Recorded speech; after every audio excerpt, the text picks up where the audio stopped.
Hello everybody, so we're going to go a little bit DSP today because I don't have a capture card for my Switch, so the only thing I could really come up with was putting my cell phone on a tripod and pointing it on the TV.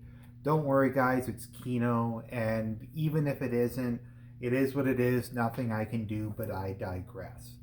So I wanted to do a review of the Castlevania Advance Collection on the Nintendo Switch. Now, I think this also came out on Steam and a variety of different consoles, but I'm primarily interested in this on the Switch because, after all, the Switch is a portable Nintendo console and these are the portable Nintendo games.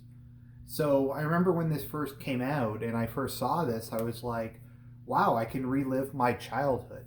I remember when I got my Game Boy Advance, the first game I got for it was Castlevania Circle of the Moon.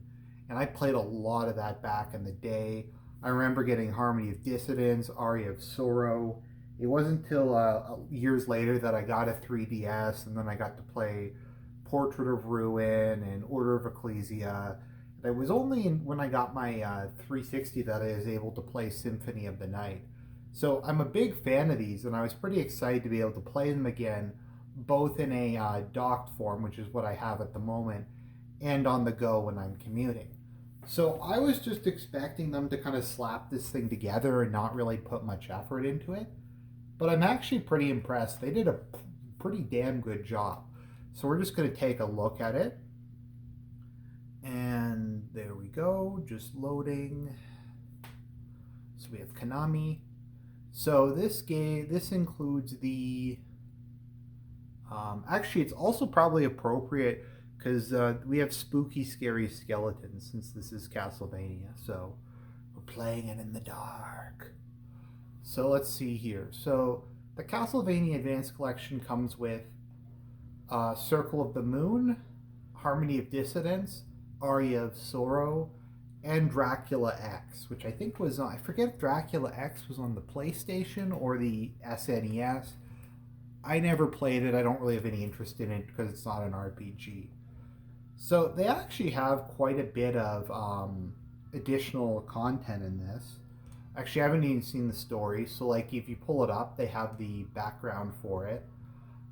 They have a gallery with concept art. Not a huge deal, but I mean, it's a nice touch. They have the soundtrack, which I really like, because I really like the soundtrack for Circle of the Moon, at least. I'm not as familiar with Aria of Sorrow, but it's also good. Harmony of Dissonance's soundtrack sucks. Apparently, what had happened is they took out a bunch of RAM or something from Circle of the Moon and used it for something else in Harmony of Dissonance. But so you got that stuff. What's that game version? And then there's the different versions. So we're just going to go through and I'm going to do a little review of the different games in the series. So this is Circle of the Moon. So first off, I love that music. I just remember this from when I was a kid. So I actually think it looks pretty damn good, considering that this is a port and this is in 1080p. So I actually think this looks pretty good. Of course, I'm a big Circle of the Moon fan, so I just really like the artwork in general. I think it still looks pretty good. I think it still holds up. There's a bunch of different settings we'll go into. So they actually did more than I thought they would do with this. So you have like screen settings, so you can do standard, pixel perfect, full screen. Actually, that looks pretty good too. I think they all look good in their own way. You can put in a background wallpaper. There's sound settings. I think you can add. I think there's rumble in this. I actually don't remember. They only really added one additional thing into this, which is the gadgets. And the gadgets differ based on which game you're playing. So in Circle of the Moon, yeah, you can see that in the bottom right hand corner. When you're playing Circle of the Moon, it tells you whether or not, what DDS card is dropped by that particular enemy. which is exceedingly useful because it's often not very clear. And if you're going to try to farm certain cards, then that's very, very helpful, since farming cards is such a big part of this game. In Harmony of Dissonance, it tells you what the key items are in the area you're in. And in Aria of Sorrow, it tells you whether or not you've gotten the soul from the individual enemy. And since every enemy in the game has a separate soul drop, that's pretty good. So Circle of the Moon, I think, is the one that is the most controversial of the Metroidvanias. Some people really like Circle of the Moon. Some people really hate it. So I liked it. And it's funny because I'm someone who complains that games are too difficult and I'm not very good at video games. And this game is hard as balls, and yet I wound up liking it. So basically, there's two different ways to play Circle of the Moon.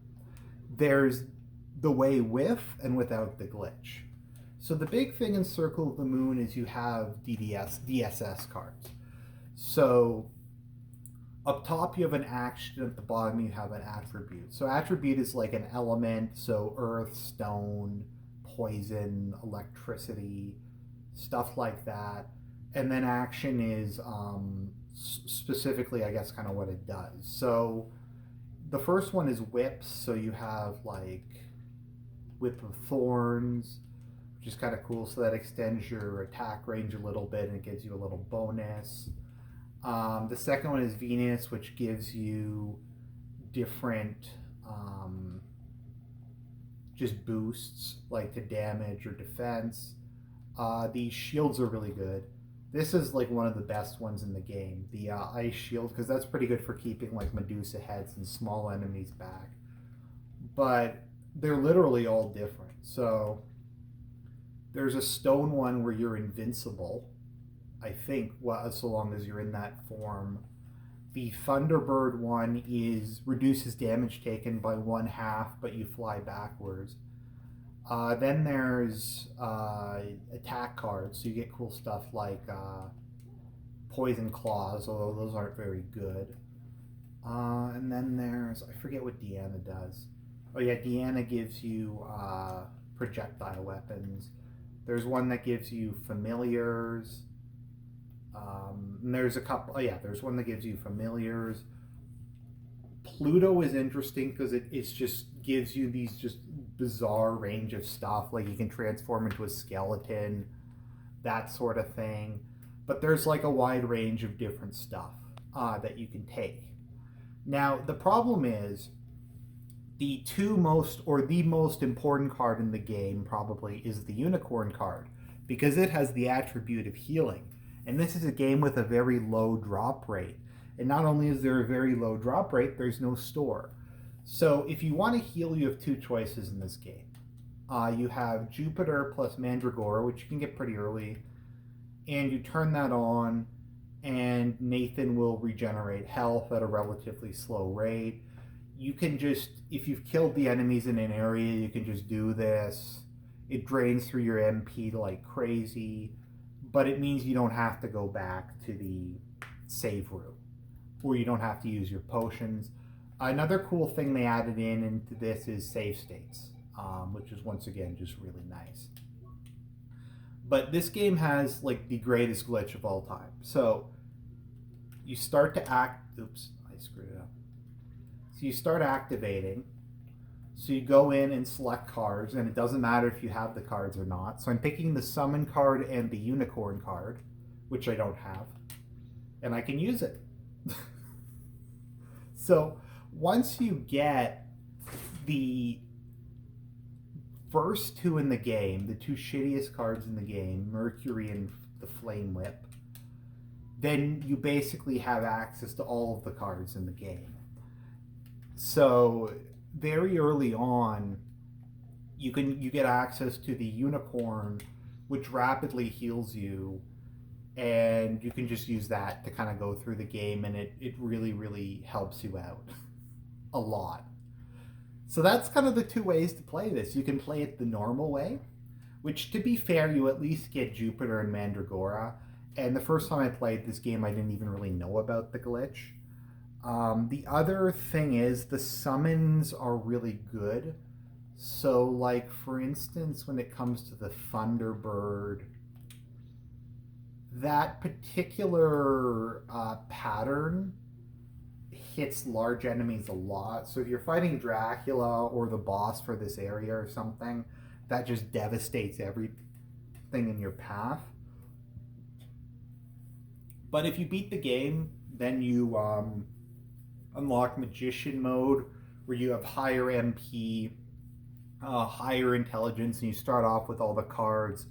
And then there's fighter mode, where you start off without cards, but your stats are much higher. And then there's thief mode, where you have very high luck. And then shooter mode, which is, I think, improves the power of your uh, stuff. What's also kind of interesting is they kept sub weapons in this game. The crucifix in particular is really good in Castlevania Circle of the Moon. This game has a bit of a bad reputation because Igwa, whatever the name is of the guy who did these, wasn't involved, but it was really good. So he hated it, and this was removed from the timeline. But yeah, it's Castlevania Circle of the Moon.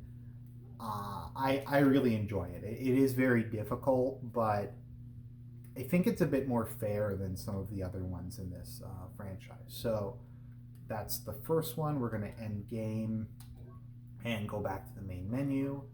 Next, we have Harmony of Dissonance. Now, Harmony of Dissonance is kind of interesting. It's the only one on this pack of the three GBA. It's the only GBA one where you actually play as a Belmont. In this case, Just Belmont, or Juste, or I'm not sure how you pronounce his name. But the graphics for this game are kind of weird. They tried to make this, I think, look more like Symphony of the Night. I don't know. I don't like the weird outline around Just. I just think Circle the Moon had a much better art style. The bosses in this one are just really shitty. They're basically all just large enemies, larger versions of normal enemies. Whereas in Circle of the Moon, they were like pretty cool looking. I don't obviously I can't show you the bosses at the moment, but I thought they were pretty good actually. And it's the gameplay in this is really weird. So you have spell books that you combine with sub weapons. So at the moment I have the Bible and the ice, so that shoots out flames in various directions. Now this one is a lot easier, I'd say, than the other two. The big issue is this has the worst level design of any Metroidvania game I've ever played. So there's like Castle A plus B, and Castle B. And I don't really understand how like any of it works. And it's just extremely confusing.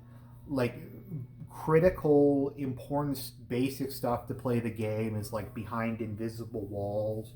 Now, there's always secrets and exploration in Metroidvania games, and that doesn't really bother me. I like that aspect of it.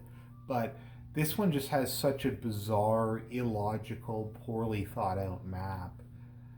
And I'm stuck at the moment because to get through the game, I have to beat this time trial.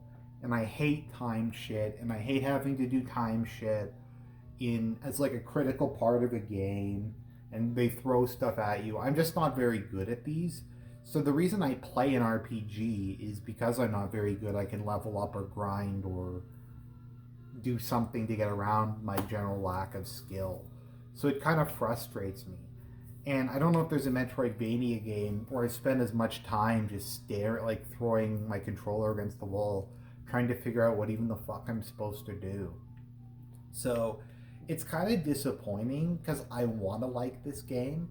It's the only one I didn't beat, although I do own it on original. They actually released Harmony of Dissonance and Aria of Sorrow on a dual pack, which I have. But I'd like to beat this game. I'd like this game, but it's very, very frustrating. It's very frustrating, and it's just not very good. And that brings us to what is generally considered to be the best of the GBA games, and that is Aria of Sorrow. So Aria of Sorrow, I think you can say, kind of takes the best elements of the previous games in the franchise. You got the Virgin Mary statue, which is pretty based. The artwork I think is better in this game. Once again, it kind of looks like a combination of the two. To a certain extent, I think I think Soma looks pretty good actually. Um, and so this one, Soma is the reincarnation of Dracula. Dracula was permanently killed by Julius Belmont during the millennium or something like that. So Soma has the ability to control monsters. So you have basic attack souls, you have a utility soul that you use by pressing R, and then you have a equip soul. So I would normally be using the one that gives you more, what's it called, more luck. But there's ones that increase all kinds of different stuff. So every enemy in the game has a soul, so it makes collecting things pretty easy. So I like to use Nightmare because I find Nightmare is just pretty useful in general. But then you have like Werewolf, and let me see what are some other ones I have.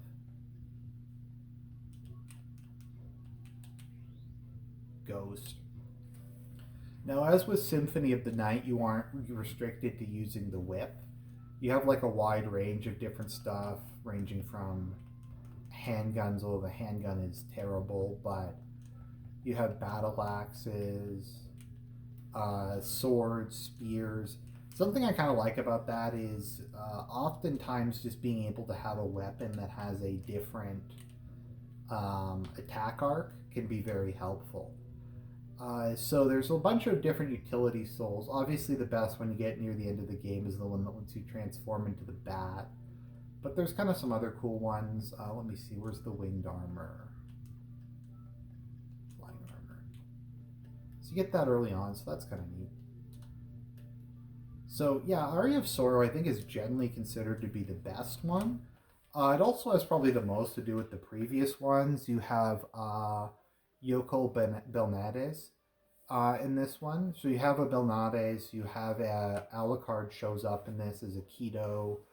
You have Graham Jones, who's a combination of Billy Graham and Jim Jones, which is kind of a funny thing, who's a cult leader. You have, I don't know, just kind of, it's nice to see Alucard in the Belnades, and Julius Belmont's in this. And if you beat the game, most Castlevania games have a new game plus. So for this one, it is Julius mode. Now, I don't really like the new game pluses. I guess I didn't save Julius mode. Just because they aren't RPG, it's just like the game, but you're playing with a completely different set of rules. So I generally speaking don't really like them, but it's in the game and I think a lot of people do like it. But yeah, I think Aria of Sorrow is generally considered to be the best because it's the most balanced in terms of difficulty. It has the best variety of gameplay. The soul system is very flexible. The fact that every enemy in the game drops a soul means that no matter who you're fighting, there's always a chance you'll get something somewhat useful out of the thing. Yeah, you can see there it tells me whether I've gotten the soul from a particular enemy or not, which is very useful.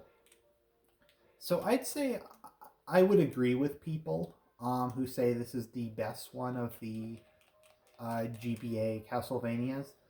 If I was kind of give this like an objective rating, this is the best one and probably arguably the best of all the Metroidvanias.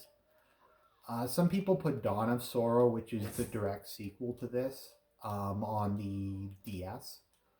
And it basically is just the gameplay of this, but like in however many bits the DS is instead of the GBA. Once again, I think GBA games actually look pretty good. Um, I think this looks really good considering this is a GBA running on in 1080p on a 4K TV. So I like Circle the Moon more. That's purely just because of nostalgia. Because I got that game when I was 10 years old and I just played the shit out of it. And it was kind of one of the first It was the first Metroidvania game I ever played, but it was also kind of one of the first. Oh wow, okay, actually got a new one. RPGs, like real time RPGs, like that are in the form of this. Let me see here, harpy. Well, that's kind of neat. So it shoots feathers in two directions.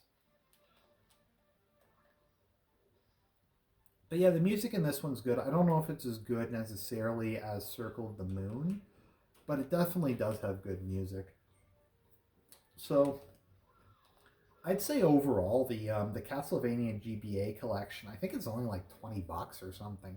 But you get four games. I haven't played Dracula X. I'm sure some people like it. It's probably not for me. It's not an RPG. So you get three games, two of which are really good. Some of the best Metroidvania, some of the best games on the GBA, and a third one that a lot of people like, but I think is very weak. Not because of the difficulty, just because of how poorly designed it is. And then if you're interested in the music, I know that's like one of my favorite songs from this. You can even put a playlist together for when you're playing it.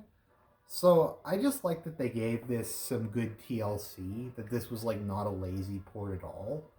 Because I love these games growing up, and it's really nice to see them be brought to another generation. It's really nice to be able to see like the next generation can enjoy these, and me to kind of come back and play them again. Um, and these games are a lot easier and I think more fun. So I have a classic controller, which is basically Nintendo's version of the 360 controller, and being able to use like an actual D-pad and actual buttons, it makes them a lot easier, and it's a big quality of life improvement. There's nothing against the GBA's controls, but it's like a handheld system from the like late 90s to early 2000s. It doesn't really have shit on a modern controller. So it's just a lot better. Um, so I'd say these games were as good as I remember them. In some ways, better. This is definitely the format to play them on if you have a Switch. I'm sure the Steam one is good too, but just being able to kind of take it out of its dock and play it is kind of a novelty to me. Reminds me a lot of when I would go on those long trips with my family and play Castlevania on that. So there's that. I really hope they come out with a DS one. I don't think it would be that hard for them to remaster and put on a something or other. Order of Ecclesia is the other one I haven't beaten. Now that was partially because Order of Ecclesia is by far the hardest, but it's also just because the cartridge I had for it was defective, and it stops. The save died like a fifth of the way into the game, and I just never got another cartridge. But so that's my review of the Castlevania um, Advance pack. I hope you enjoyed it, and definitely get it and check it out.